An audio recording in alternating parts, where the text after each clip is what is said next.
So I'm on holiday in Langebaan. It's near Cape Town in South Africa. And I've just been walking along this beach here. It's pretty cool. It's got a whole lot of shells and that, some rock pools. And I was just struck by the thought, am I the first one here? You see, there's been about 107 billion people that have ever lived on Earth. There's 7 billion people on it right now. So that means there's 100 billion people who've come before you. But not a lot of those people have traveled. A lot of them have just stayed in one spot, and not many of them have lived near you. And so what are the chances that the step you took outside today was the first time a human being has ever taken a step onto that piece of Earth? So it just got me wondering, am I the first person to ever be here? Am I the first person to ever touch this shell?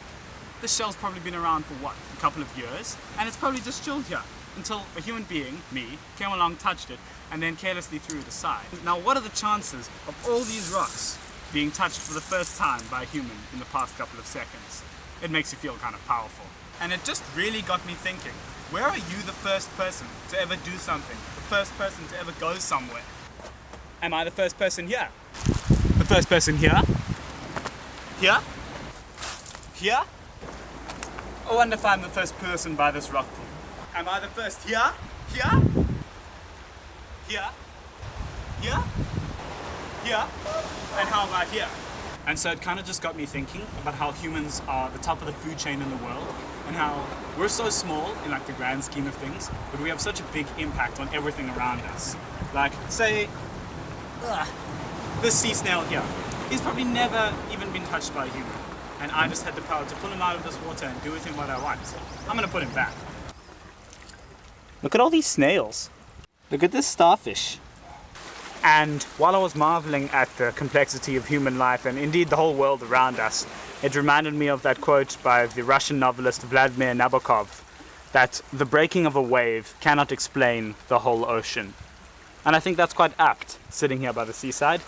No single human will ever be able to untangle the entire marvels of the universe and the world and just how intricate nature and the complex system of the world is.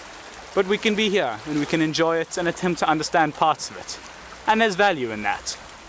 And this shipwreck behind me kind of fits in perfectly with what I'm saying, in that everything humans ever build will eventually fail and will eventually get destroyed, and all record of us will eventually be lost from memory, if there's anyone around to remember us at all. And then the world will kind of go on living like it's always gone on before us. And that's kind of alright. Just because something's broken doesn't mean it can't be beautiful. And that's it. I hope you take some time this week to appreciate the complexity of life and the world around you, and appreciate the times that you're the first at something, or the first to go somewhere, or the first to do something. And even if you're not, that your actions are still fundamentally important in the world and can have a huge impact on everyone around you. And that's pretty awesome. Afrikaans is actually the language spoken mostly around here in Langebaan, and I actually do it at school. So in a manner of saying goodbye, dankie dat jy hierdie video gekyk het en geniet jou dag. Cheers.